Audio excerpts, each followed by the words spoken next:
അഭിനയിക്കാൻ കൂടെ പേരായിട്ടൊക്കെ വന്ന് റിയൽ ലൈഫിലും വരുവാണെങ്കിൽ വീഡിയോ ഇടയ്ക്കിടയ്ക്കൊക്കെ ചെയ്യുന്നതിന് ഇഷ്ടമാണ്.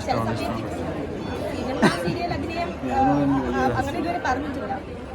ഇപ്പോൾ ആളുകളൊക്കെ ഫിനാൻഷ്യലി സെറ്റിൽഡ് ആയിട്ടാണ് കല്യാണം എന്നുള്ള രീതിയിലേക്ക് ഫിനാൻഷ്യലി സെറ്റിൽഡ് ആകും. അങ്ങനെ ആർട്ടിസ്റ്റ് അപ്പം ആ രീതിയിലും ഫിനാൻഷ്യലി ഇൻഡിപെൻഡൻ്റ് ആണ്. പിന്നെ പുള്ളി അഡ്വക്കേറ്റ് ആണ്.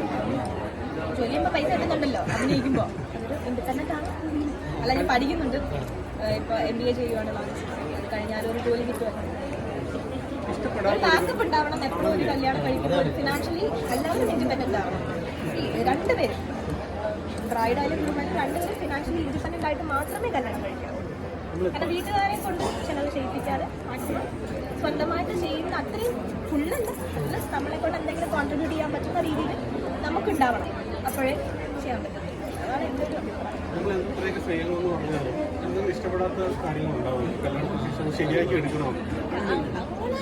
നമുക്ക് ഇഷ്ടപ്പെടാത്തതാണെങ്കിൽ അപ്പം തന്നെ പറഞ്ഞത് തീർക്കാറുണ്ട്.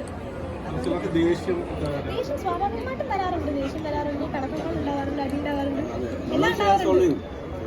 പരസ്പരം സംസാരിച്ച് ഇപ്പൊ എന്റെ സൈഡിലാണ് മിസ്റ്റേക്ക്, ഞാൻ പോയി അപ്പോളജൈസ് ചെയ്യും. പുള്ളിയുടെ സൈഡാണെങ്കിൽ പുള്ളി തന്നെ അപ്പോളജൈസ് ചെയ്യും.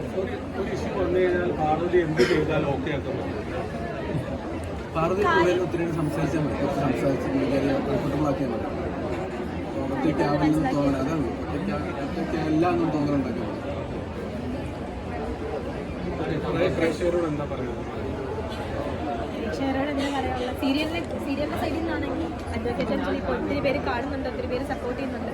അതുപോലെ തന്നെ അമ്പലത്തിൽ വന്നപ്പോൾ തന്നെ ഒത്തിരി പേര് ഐഡന്റിഫൈ ചെയ്യുന്നുണ്ട്. അപ്പം അതൊക്കെ പ്രേക്ഷകരുടെ സപ്പോർട്ട് ഇല്ലാതെ അത് വർക്കാവില്ല. സോ ഇത്രയും നാൾ സപ്പോർട്ട് ചെയ്ത എല്ലാവർക്കും നന്ദി.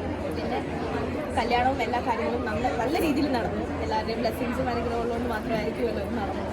അതിന് thank you so much for that. പ്രേക്ഷകരോട് എല്ലാവരും സപ്പോർട്ട് ചെയ്യുക, അല്ലെങ്കിൽ സപ്പോർട്ട് ചെയ്യുക, വരുന്ന പ്രോഗ്രാം സപ്പോർട്ട് ചെയ്യുക, അതുകൊണ്ട് നമുക്ക് വേണ്ടി പ്രാർത്ഥിക്കുക. നല്ലൊരു ലൈഫ് ലീഡ് ചെയ്യാൻ.